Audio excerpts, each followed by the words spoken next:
welcome back to my channel. My name is Kate, or I go by AlwaysMoreSims here on YouTube, and today we are finishing up the house Daimyo Inc. Release is such a traumatic word, but like the first part of this video or this house went up a couple of weeks ago, and then I don't know what happened, but I had like all of the videos recorded for not this past week but the week before. I had all of the videos recorded, and then I was looking at something in my like video manager, and I saw that I apparently never actually uploaded any of them to YouTube. I just had like edited them, and like some of them weren't even exported, some of them I had only edited, so I apparently hadn't posted like almost any content for like a week, and I hadn't realized it, and because of that, like, and then with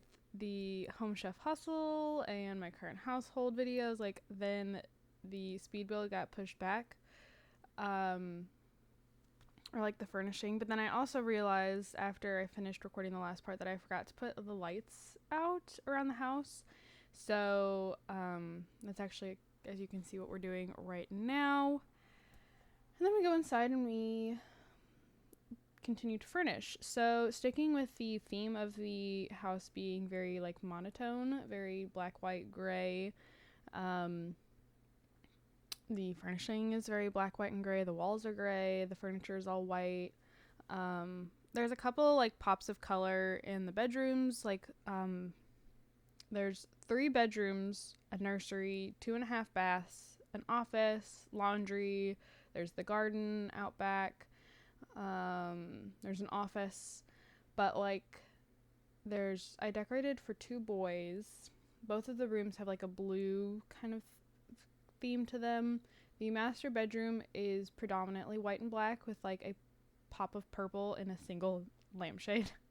And then like the nursery is like blue and yellow, but I'm gonna be honest, the nursery was like probably the last room that I decorated, and by then I was over it. I was so done and it looks like garbage.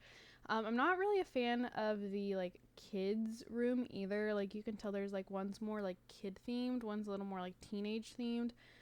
I think the teenage one turned out pretty well, but I'm not a fan of the kids room. And normally with houses that I end up using for one of my children for like a challenge, I normally don't hold back as much on using store content or the like handful of custom content pieces I have, because I'm like, well, I'm going to, like, this house is being built for a specific purpose.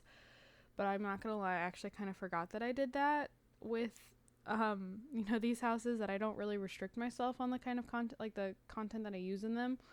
So by the time I got to the bedrooms, I was like, well, I've held myself back from here, and I don't want to go through the house and replace all of the like the in-game content that I used when I could have used custom or store content, or like the stuff packs. I don't tend to use stuff packs in my builds anymore. So I don't know. I think if I had allowed myself to use the store content that I had that was more like nautical themed, it probably would have been better. Also, I actually really like how this china cabinet looks. I was trying to think, I'm like, I wish I had like the longer cabinets that you have in The Sims 4, that you have the one that like takes up the entire like wall, like reaches down to the lower, countertop. I was like, I really wish I had something like that. And then I was like, wait, what if I used a china hutch? And so I think it actually turned out looking pretty nice. Let's see, story times. I currently have butterflies. I'm actually very excited. A friend of mine has, like where she works, they have like a butterfly habitat thing, like little like netted enclosure, for kids to be able to see. It's supposed to show like the life cycle of a butterfly, because they have a butterfly garden outside, and so they bring like the eggs in, and then you get to watch them hatch into like itty bitty little caterpillars, and they're monarchs, and then like eventually get big enough to go into a chrysalis and then to become butterflies. However, for like the first couple weeks that they had started bringing in caterpillars, like they were bringing in anything they found in the garden. So eggs, caterpillar, or egg, well, I mean, not anything, but eggs and caterpillars they were bringing in. And any caterpillar that was like decently sized, like close to going into chrysalis, was dying, because like a fly can like lay its egg. It will lay its egg on the caterpillar, like land on it, lay an egg. The egg will embed itself into the caterpillar, and then when it hatches, it like bursts out of the caterpillar like something from Alien. It's like awful. But that happened to like the first like 8 caterpillars they had, like, and it just kept happening. And then all of a sudden it just stopped. Like, no more caterpillars they were bringing in died. All of the eggs made it. But my friend could not take the habitat home with them, and they had like a 4-day weekend. Like it's not a school, it's like a daycare kind of thing. Well, they weren't going to be open on Friday. Like, for me, this video goes up next Saturday. So we're thinking, like, for you guys, this last weekend. They didn't have school Friday. They aren't having school Monday because of something. Columbus Day? Is that what Monday is? Yeah, Columbus Day. But she was going out of town. She's like, I don't know what to do with these butterflies. Because we, like, they had a butterfly hatch, and then it's starting to get cold. Like, it's fall time, and it's starting to get cold, and so they couldn't release the butterfly on Thursday, and they were like, well, it's not supposed to get warm until Sunday. Now they have, a butterfly, and they have other chrysalises that are turning like transparent, which means that the butterfly is close to emerging. And I was like, I'll take your butterflies. And so I did. And now I actually have 2 butterflies. They already named the one that hatched. It's a girl. They named her Paris. And then another one actually hatched this morning.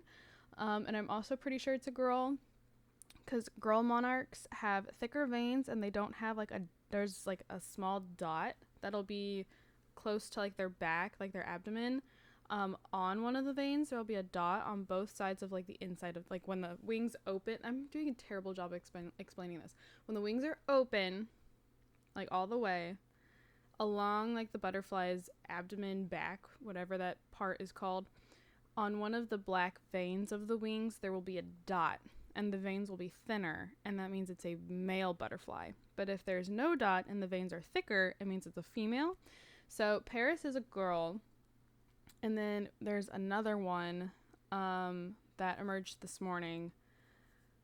And I'm also pretty sure this one's a girl, but I don't know what they're intending on naming said girl. Like, if they had any names chosen. I did text her this morning. I was like, hey, like, we have another butterfly. I'm thinking it's a girl.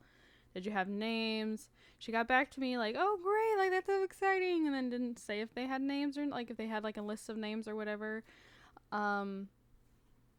So, like, I'm actually, like, having a blast with these butterflies, and, like, there's little caterpillars in there. I'm having a blast. Let's see. What else? So that's been going on. Oh. I don't remember if you guys have been around for a while, you might remember a few years ago, I found a kitten. At we're not friends anymore, like, huge falling out. But like towards the end of our friendship, we had gone to her grandparents' house. Like, they have like a garden out in the middle of nowhere, and she wanted to go harvest some of the vegetables from this garden, and so we went out there, and out of like nowhere comes this little orange kitten. And he'd been like shot with a BB gun. He had like all these like BB pellets halfway healed into his skin.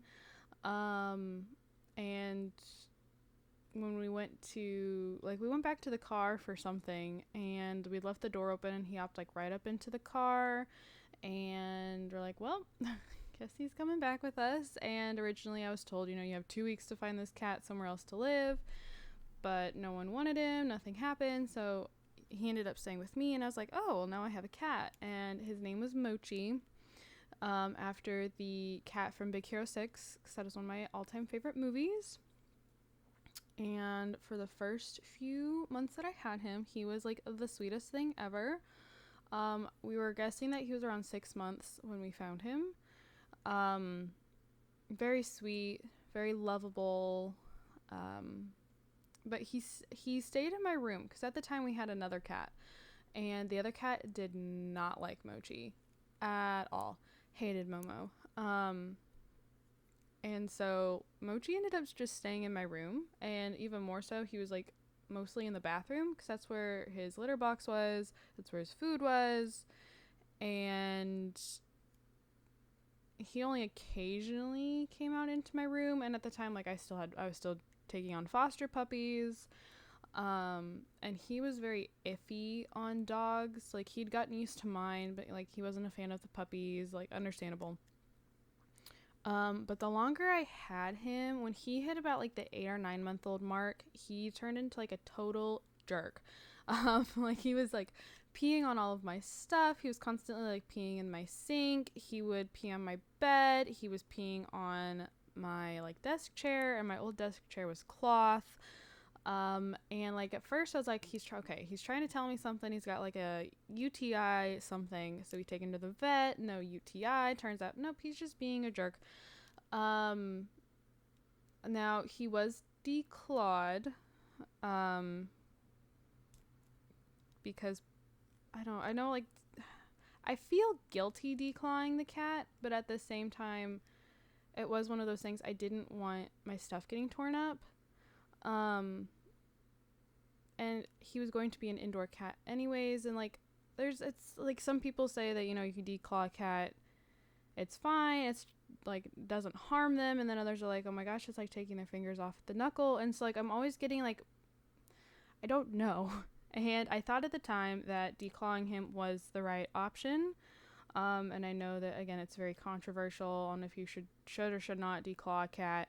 I was not doing it with the intent to harm him. I was doing it just because at the time I thought that it was better than him, again, tearing stuff up. But he had to take this medicine like every morning. I had to like corner him and basically push it down his throat because he hated it so much. And like I hated doing it to him, but it was supposed to help with him peeing on all of my stuff, and it wasn't doing anything. And one day, like after just being like so frustrated, my dad goes, are you even enjoying having the cat? Because if you're not enjoying having him, then we probably need to rehome him. And I absolutely hated the thought of having to get rid of him, because even though he was this little butt, I also had like come to love this cat. Like, he was my cat. But I was like, I mean, I'm not enjoying him because every time I'm around him, he's peeing on my stuff, and it makes my room smell. It makes my stuff smell. I tried talking to a bunch of different like vets. I talked to different family members, who worked in like the vet industry. I talked to numerous different people. I did a bunch of research on it, and I just wasn't finding anything. And then of course, as the years have passed, I've heard, well, he was probably lonely. Like, cats do better if they have a companion, but again, my other cat didn't like him. And it was one of those things, I'm like, well, if I have a cat that's acting this way, I don't want to risk getting a second cat for him just to have the other cat also like possibly be a jerk. And it's like it's not something I look back on that I'm proud of. Like, I'm not proud that I took on the responsibility of this cat. Things got, tricky, and I was, because like with Moose had a bunch of problems, and I would never just turn around and dump Moose on somebody else. But I did end up posting about him and saying, like, if anyone is looking for a cat, like, I have a cat. And someone like 45 minutes away ended up reaching out. They're like, oh my gosh, like we've been looking for another cat. We already have a cat. We think this cat's lonely. We would love to, I guess adopt Mochi from you. They seemed like really nice people. I took Mochi to them, dropped him off. He instantly like took to their other cat, which again makes me think he was at the end of the day he was just lonely. Which again makes me feel I'm not proud of this, and I hate like looking back on it. It makes me so like upset with myself that this is how I handled that situation. But anyways, the whole point of this story, after I dropped off Mochi, I told them, I'm like, please feel free to reach out. I would love pictures. I'd love updates. Like, I still love this cat. I just don't feel like I am the best home for him. And it wasn't fair to him that he was always having to stay in my room because my other cat didn't like him and my other cat just kind of ruled the house. I'm like, this isn't fair to him. So I did feel better that he was going somewhere that he would have more freedom and it was going to be a better situation for him, but I hated that I had to get rid of him. But I was like, please, I love this cat. Please, I would love pictures, love updates. And I never heard anything from the owners after that. I never got pictures. I never got updates, which made me really sad. But I felt really awkward reaching back out to them to be like, hey, how's he doing? Because like I gave up the rights to this cat. He's not mine anymore. So I felt really awkward. Well, then a couple nights ago, the daughter of the person that adopted him reached out and she's like, hey, I saw a screenshot in like my mom's camera roll from Mochi, like from us, getting Mochi from you, and I just wanted to reach out and say he's doing great. And she sent me all these pictures and all these videos, and he's just doing so awesome. He loves our other cat. He was supposed to be my mom's cat, but he's actually more my cat, and like he's just doing great. He is thriving. And now I get to go see him tomorrow. I get to go visit, and it just makes me so happy that it all worked out for him, that he's in a good home. He's with people that love him. He has other animals that he gets along with. Like, I love that for him. That makes me so happy. And again, makes me sad that I didn't handle it right. That wasn't the answer to the situation, but it also worked out really well for him. And that's like all I could have asked for. Like, I'm so glad that he's doing well, that he's thriving. And I'm so excited to get to go see him. So I guess that is everything though. We are going through the screenshots here. I probably have made some people upset while talking about Mochi. Like, again, I upset myself. If someone was telling me this story, I would be upset. 'Cause I'm like, what were you thinking? But I mean, he's loved now, so I guess that's really all that matters. So yeah, house is down in the description. Please do not take credit for it. It is mine. I put a lot of time into this house, but you can download it if you would like. Thank you guys so much for watching though, and I'll see you all in my next video. Bye guys.